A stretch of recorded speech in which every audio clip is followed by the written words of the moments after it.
নমস্কাৰ, মোৰ Facebook page আৰু ইউটিউব চেনেল সকলোকে মোৰ নতুন ভিডিঅ'টোলৈ আপোনালোকক স্বাগতম জনাইছোঁ।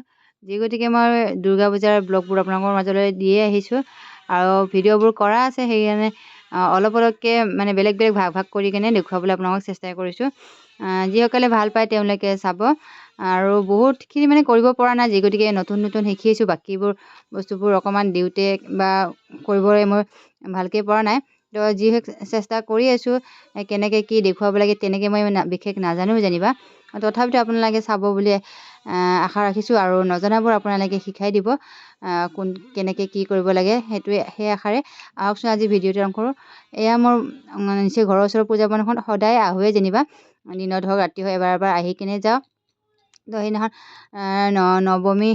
নৱমী দিনাখন একেলগে নৱমী দশমী পৰিছিলে, যি গতিকে আগতেও দিছোঁ। তাৰপিছত আমি মানে কনফিউজ হৈ গ'লোঁ, মানে আজি মানে নিব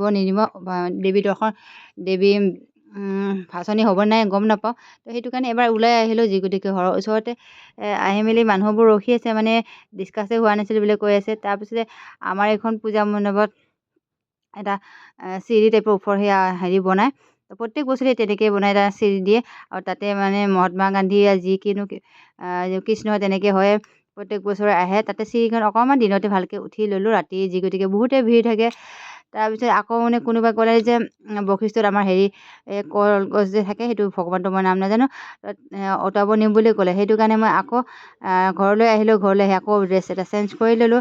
চেঞ্জ কৰি সেই দোকানখন দেখিছিলে যে আমাৰ ফ্ৰেণ্ডৰে খুৰীয়েকে দোকান প্ৰত্যেক বছৰে দিয়ে, তাকে অকণমান খুৰীকো দেখুৱাই দিলোঁ। আৰু এইবছৰ আমি চাকি বন্তি লগাব পৰা নাই, মানে অলপমান ঘৰুৱা এটা কিবা হেৰি হৈ আছে, মানে 1 মাহ নোহোৱালৈকে নাপায় বোলে। তো আমাৰ 22 দিনমান হৈছিলে চাগে, তথাপি আমি 1 মাহৰ কাৰণে ৰখিছোঁ। এনেই পূজাখন চালোঁ, কিন্তু একদম পূজাৰ মণ্ডপলৈ যোৱা নাই দেই, আপোনালোকে আকৌ দায় দৌৰ নধৰিব।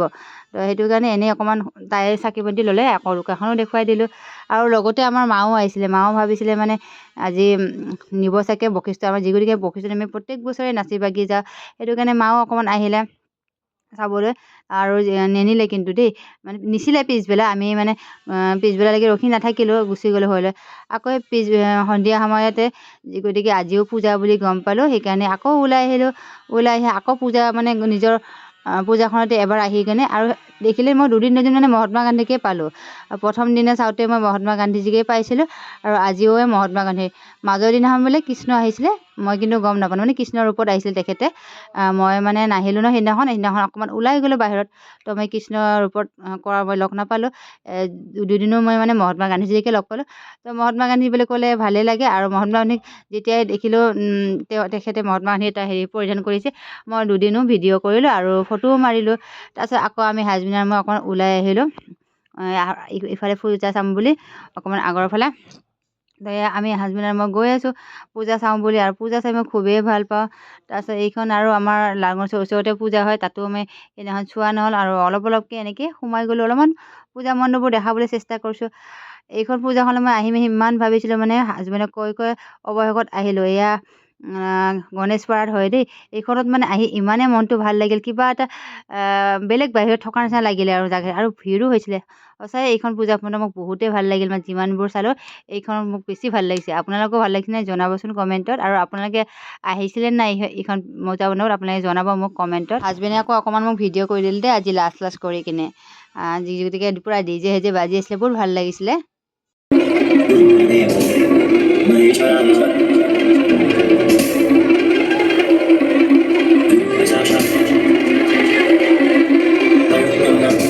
লাইটিঙো ধুনীয়া আছিলে, আৰু এয়া লালকিল্লা হয়, একদম ডাঙৰকৈ বনাইছে দেই, বহুত ভাল লাগিছিলে। তাৰপিছত আহকচোন অকণমান ভিতৰলৈ সোমাই যাওঁ। ভিতৰতো ইমান ধুনীয়া, মানে দুৰ্গাৰ ৰূপবোৰ গোটেই দেখুৱাই দিছে সম্পূৰ্ণভাৱে। তো সেইবোৰ অকণমান চাই লওঁ, ভিতৰৰ ফালে ধুনীয়াই লাগিছে দেই, পূৰা পূজাৰ মানে গোটেই মূৰ্তিবোৰ ধুনীয়াকৈ ৰাসত যেনেকৈ আমি চাওঁ তেনেকুৱা টাইপৰ ধুনীয়াকৈ গোটেই মানে মাৰ ৰূপবোৰ দেখুৱাই দিছে। সঁচাই বহুত ভাল লাগি গ'ল এইখন পূজা মণ্ডপ, আৰু আপোনালোকেও ভাল লাগিছে নাই কমেণ্টত জনাবচোন। আৰু সকলোৱে তেনেকৈ ভিডিঅ' বা চেলফি উঠিবলৈ পূৰা আগ্ৰহী, আৰু তেনেকৈ এখন উঠিলেও ভালো লাগে। তাৰপিছত এইফালে অকণমান ভিডিঅ' কৰিছে, আৰু এইফালে মই অকণমান আগবাঢ়ি গৈ আছিলোঁ। আৰু বিশেষ এটা বস্তু আছিলে, তাৰপিছত এয়া মেইন দুৰ্গা পূজাৰ মণ্ডপ, দুৰ্গা মাৰ মণ্ডপ মানে আৰু সিফালে প্ৰথম ধুনীয়াকৈ চাই আহিলোঁ। তাৰপিছত এয়া দুৰ্গা মাৰ মণ্ডপটো অকণমান দেখাই দিলোঁ আৰু দুৰ্গা মাক অকণমান জুম কৰি দেখুৱাই দিব চেষ্টা কৰিলোঁ। আৰু ওপৰৰ ফালে দেখিছেনে ধুনীয়া এটা হেৰি কৰিছে, ডেক'ৰেশ্যন দিছে। আকৌ ইয়াতে সৰু এটা দুৰ্গা মাও থৈছিলে, সৰু মূৰ্তি এটা। আৰু ওপৰত আৰু এটা বস্তু দেখিলোঁ, আপোনালোকে চাব দেই, অকণমান দেখুৱাবলৈ চেষ্টা কৰিছোঁ। ইয়াতে বাঁহ এডাল ওলোমাই ধুনীয়া কোমোৰা, কেঁচা তামোল আৰু কল, নাৰিকল তেনেকৈ এইবোৰ বস্তু থৈছিলে। চাগে এইবোৰ বলি বিধানৰ বস্তু আছিলে নেকি, তেনেকৈ অকণমান দেখুৱাবলৈ চেষ্টা কৰিছে। সঁচাই ভাল লাগি গ'ল। তাৰপিছত আকৌ আহি থাকোঁতে ইয়াতে এখন পূজা মণ্ডপ পাইছিলোঁ, গোটেই মানে সেয়া বিচনী বুলি কয় যে, কি হয় বেতৰ বিচনী, এই বিচনীৰে আছিলে। আৰু এখন পাইছিলোঁ আমাৰ ধুনীয়া কইন যে 5 পইচা 10 পইচা তেনেকুৱা টাইপৰ এখন পেণ্ডেল বনাইছিলে। সঁচাই পেণ্ডেলবোৰ চাই ভাল লাগিল। আৰু ভিডিঅ'বোৰ চাই আপোনালোকে কেনেকুৱা পালে জনাবচোন।